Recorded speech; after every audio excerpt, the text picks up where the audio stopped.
Dati po tayong pinuno ng Municipal Disaster Risk Reduction and Management Council Office ng Bayan ng Bugasong. At simula pa ng Office of Civil Defense Deputation natin, from 2007 to 2012, naging advocacy ko na po ang pagiging paghahanda sa kaligtasan ng community or even ng ating pamilya, lalo na. So, nagiging fan po ako ng tinatawag nating preppers, no? Ang preppers ay yung mga taong naniniwala na maaaring may mga sigalot o mga danger na maaaring dumating sa ating tahimik na pamumuhay. At itong mga tao na ito ay naniniwala at naghahanda na for survival para sa kaligtasan ng kanilang mahal sa buhay. Kayo din ba ay naghahanda, may paghahanda, may kasanayan para ma-preserve natin ang mga mahal natin sa buhay just in case na may mga disaster or calamities, natural man yan or man-made, na dumating sa ating mga mahal sa buhay, sa ating pamilya. Kaya ngayong araw ay papakita ko sa inyo ang mga gamit, paano gamitin, at kung saan tayo pwedeng bumili ng mga gamit for survival.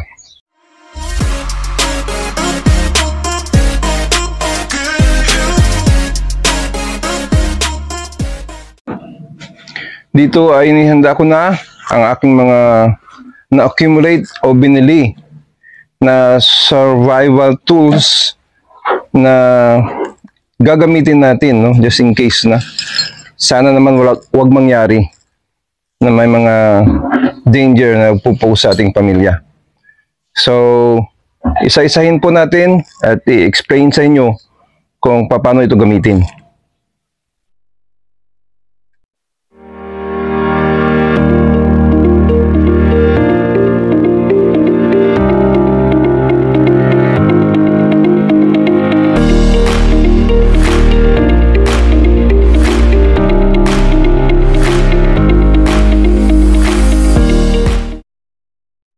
Una ko ipapakita sa inyo, just in case na magka-brown out at may bagyo, kailangan natin pong may ilaw, no? So, kailangan natin mayroon tayong mga kandila sa bahay. Pero importante yung kandila, lagay natin sa baso na may buhangin para hindi tayo magkakasunog, no? Secure din natin kasi yung candle is very flammable. Ito po, mga headlights, na? At ito naman ay isang superpower na light. Ito nasa 1,000 lumen ito, at saka itong headlights din. So magagamit natin ito just in case ng brownout o may evacuation tayo na madilim, o kaya brownout na pinasok tayo ng mga masasamang loob sa bahay. Mayroon tayong mga headlights sa bawat membro ng pamilya natin at isang super light, no? So kung saan ito mabibili, sundan nyo lang po ang link na ibibigay ko sa inyo. Ito din kailangan natin, no? Isa itong mumurahin lang pero magandang quality na handset. Very high frequency radio. Dalawa ang channel nito, bali dual band ito, no? So mabibili ito sa Shopee din. Sundan nyo lang yung link. Kailangan din ito, no? Pag malayuan, kailangan lumabas yung anak natin somewhere, magbibili ng kung ano-ano dyan, lalo na pag malakas ang ulan, may emergency na aalis yung isang membro ng pamilya, mayroon siyang gagamitin. Makontak natin sa bahay at sa mahal natin sa buhay para ma-monitor natin kung okay ba siya or hindi. So kailangan natin itong dalawang handset o mas marami, mas mabuti. Ito naman ay may mga ropes tayo, no? In case of flood, tinatawag itong kern mantle rope, no? May mga carabiners siya sa dulo na given na mabibili din ito sa ating link. Itong kern mantle rope is matibay ito. Kailangan ito pwede ito sa mountain climbing o sa pag-akyat. Safe na safe po tayo dito. Mayroon pa tayong Manila rope, survival rope, at sa mga isang half body harness na mura lang ito mabibili sa ating mga link. Ito ay sinusuot natin sa ating mga hita at salagay sa ating baywang dito natin lalagay yung harness natin, yung carabiner natin. Para dito kinakabit yan. Para kung mahulog man tayo madulas, halimbawa nagpipinta tayo sa bubong ng bahay o may inaakyat tayong importante, naka-safety po. Hindi po tayo mahuhulog diretso sa lupa. Mayroon din po tayong whole body harness, no? Buong katawan mo po nito ang lalo na sa matataas na pag-akyat. Pili itong masuot, whole body harness ito hanggang balikat. Kaya kung bumaliktad man tayo sa pag-akyat, hindi tayo mahuhulog, no? May mga carabiner at mga hook para sa safety line po. Kaya mayroon din tayo nito sa bahay. So, bili na po tayo nito. Kaya kailangan ito po sa araw-araw natin gamit at in case of emergency. Dito po naman ay isang malaking rope. Ginagamit ito sa barko. Hiningi ko ito sa isang seaman during that time. At ito may malaking hook. Magagamit po ito pag may mga bahura pong mga sasakyan o kailangang mabibigat na mga bagay na kailangan natin hatakin. Ito po ang aking ginagamit as part of my being a prepper.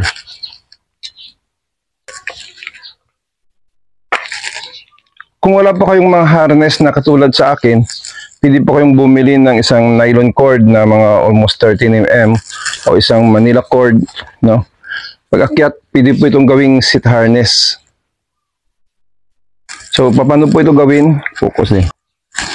Ganito lang po. Lagay sa likod yung, pantayin muna ang rope dulo sa dulo. Ang haba po nito ay tatlong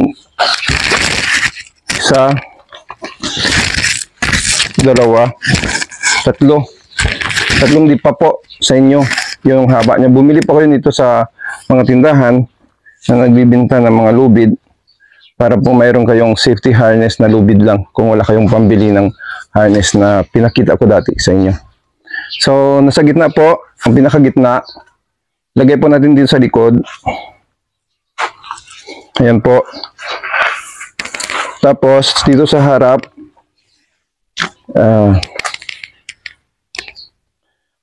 ito po,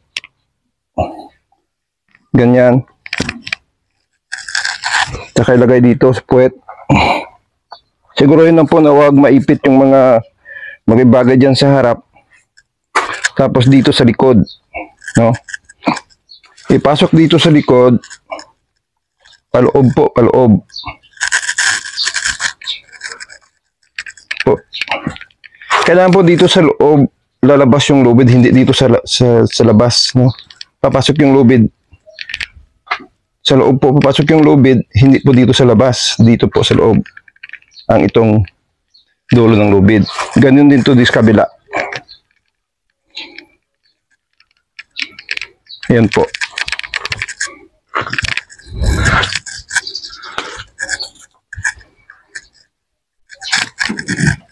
Lagay po dito sa salong ng puwet para ang bigat po natin ay makakaya niya. And then balik po tayo dito. Yung isa po dito, ilagay natin dito.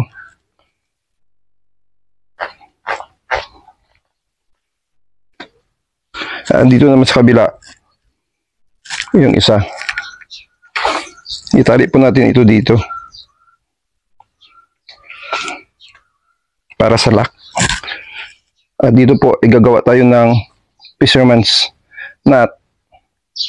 Kung saan, ganyan po ang paggagawa. Itapat lang po ang dalawang lubid, no?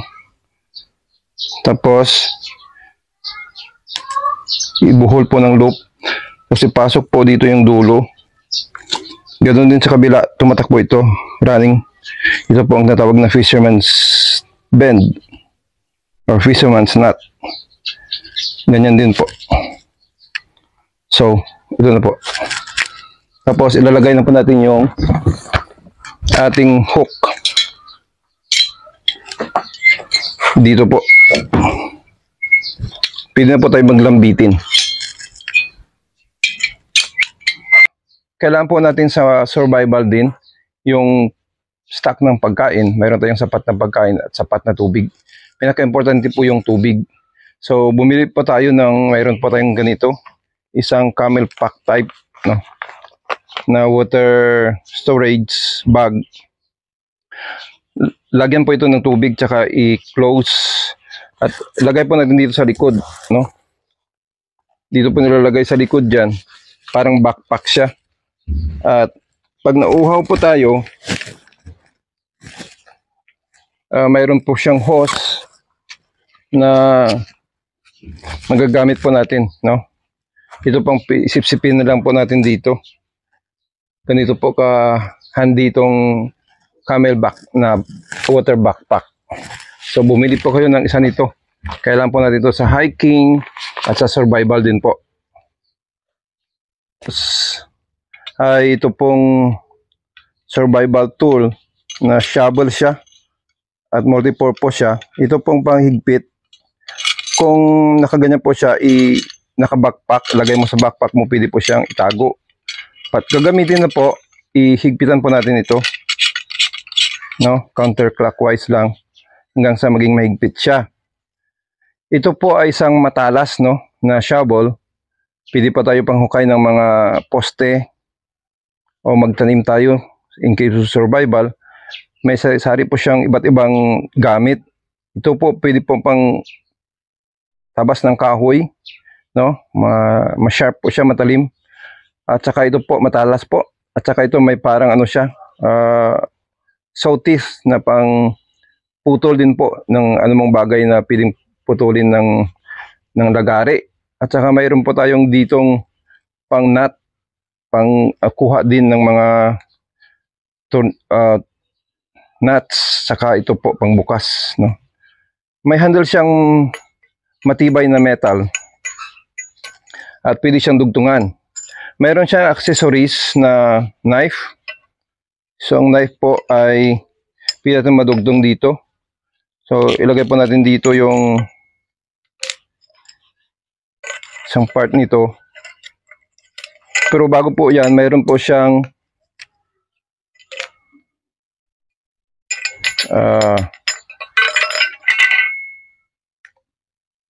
fire starter po. Isang fire starter kung saan pwede po siyang mag-ignite, no? Ganyan po. Kung gagamit po tayo ng siga o magsiga tayo sa wilderness in case of survival. Ito po idugtong natin.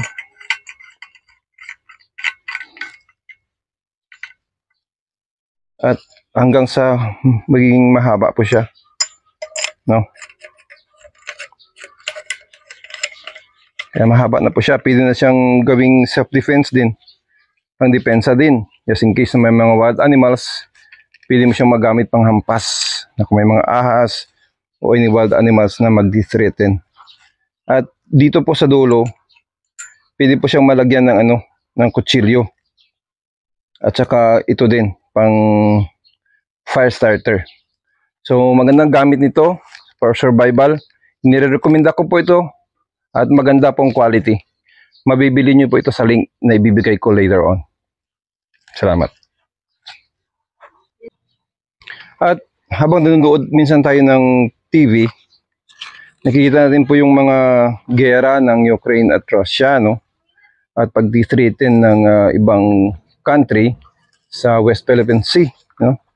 At hindi po maiiwasan yung pong mga North Korea, katulad ng North Korea, mayroon po silang missiles na pinapalipad at mag-threaten po ng isang nuclear missile.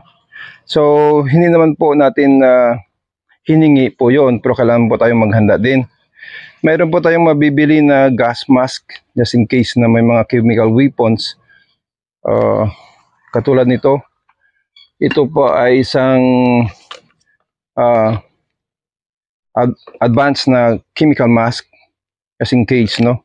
At mayroon pong itong filter na pwede po nating palitan. So pwede po nating palitan yung mga filter niya. So mayroon ako nito sa bahay. Pwede rin ito mabili, no? Hanapin nyo lang sa Shopee kung saan po tayo makabili ng mga gas mask po ang tawag dito. Just in case po na may mga, halimbawa magpinta din kayo, ordinary house score magpinta po tayo o maglagay ng mga pangkontra sa mga insekto, sa anay, pwede natin ito pong magamit o mag-spray ng mga lason sa mga halaman, pwede rin po natin itong magamit. Dapat mayroon din po tayo dito sa bahay. Natawag po itong gas mask. At sa gusto pong mag-camping, yung mahilig po sa matulog sa labas, dapat po bumili tayo ng tent. Mumura na naman po yan sa Shopee. So, mayroon pa tayong sleeping bag, no? Kung saan dito mo po isuot yung katawan mo kapag natutulog ka, at isi-zipper lang po para safety na hindi kayo magapangan ng mga insekto habang natutulog. Mura rin po ang pagbili ko nito. Kailan din po mayroon tayo nito. As in case na umalis tayo ng bahay, kailangan natin iwanan ng bahay in case of danger, at doon tayo matulog sa bundok or somewhere else na makapagtago tayo. Mayroon po tayo nitong sleeping bag para makatulog po yung pamilya natin ng safe po at hindi po siya nilalamok. Okay? At ito po, kailangan po natin ito sa mga mister na medyo chick boy po. Kailangan po natin ito baka sa mga pagkakataong patutulugin tayo ni Mrs. sa labas, at least hindi pa tayo malalamok. You serious? Okay? Yung mga boys dyan, kailangan mong bumili nito. At ito pong lastly, explain ko po sa inyo ang last na move po pag may mga burglar na papasok sa bahay natin, may mga intruders na hindi natin inaasahan, magnanakaw o kaya baliw o mamamatay tao, kailangan po natin depensahan yung sarili ng pamilya. No? Ako po ay nag-aral ng self-defense din noong college days ko. Pero mayroon po akong mga ebidensya dito, yung mga belts ko sa martial arts. No? So, ito ay gagamitin natin po for self-defense. Uulitin ko po for self-defense lang po. At sa bahay, mayroon po akong binili din na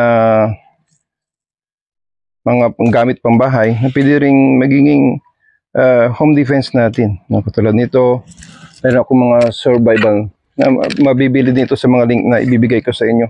Isang shark knife po ito at handy po siya. Pwede po siyang ilagay dito sa ating sinturon at saka pwedeng malig holster siya.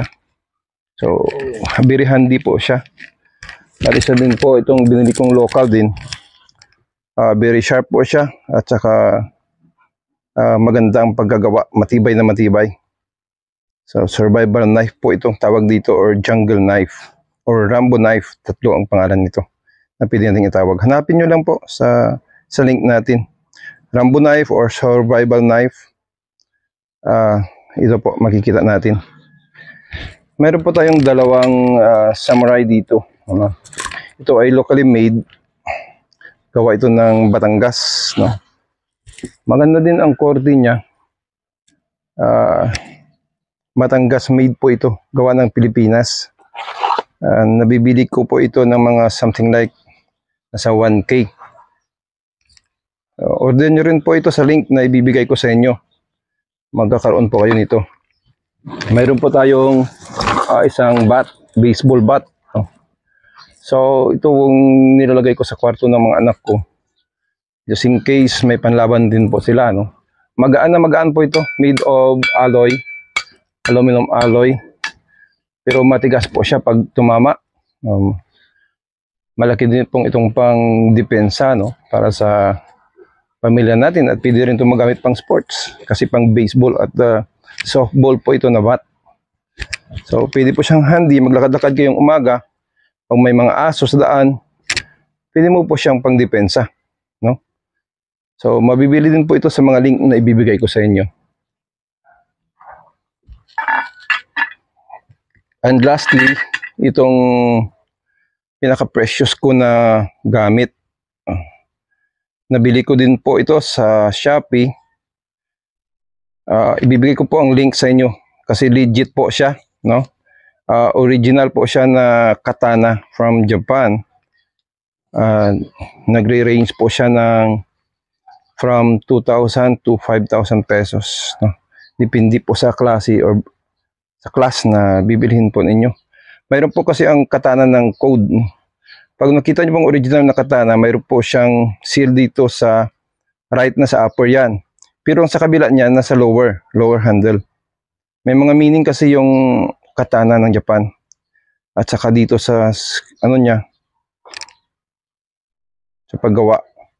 Mayroon pong mga meaning yan. May mga parts po ang original na katana ng Japan. Hindi po siya basta-basta. So, kung hugutin po natin, ito po ay may parang tatawag dito sa atin silog or parang kanal, no? May groove po siya, tsaka yung blade niya ay napakaganda at napakatalas. So maganda din po yung ano niya, yung arm guard, napakaganda po. Tulad po nito. Ganito po ang haba niya sa body proportion ko. So kung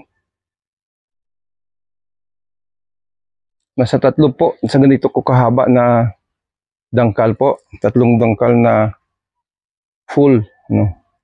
So kung hawakan ko po siya, ganito po yung niya. Paganda po siya sa home defense, self-defense sa bahay natin. So yung interesado po nito, sundan nyo lang pong link na ibibigay ko sa inyo at doon po ninyo makikita ito. Legit na legit po ito is Japanese sword. Maraming salamat po. Sana ligtas po tayong lahat.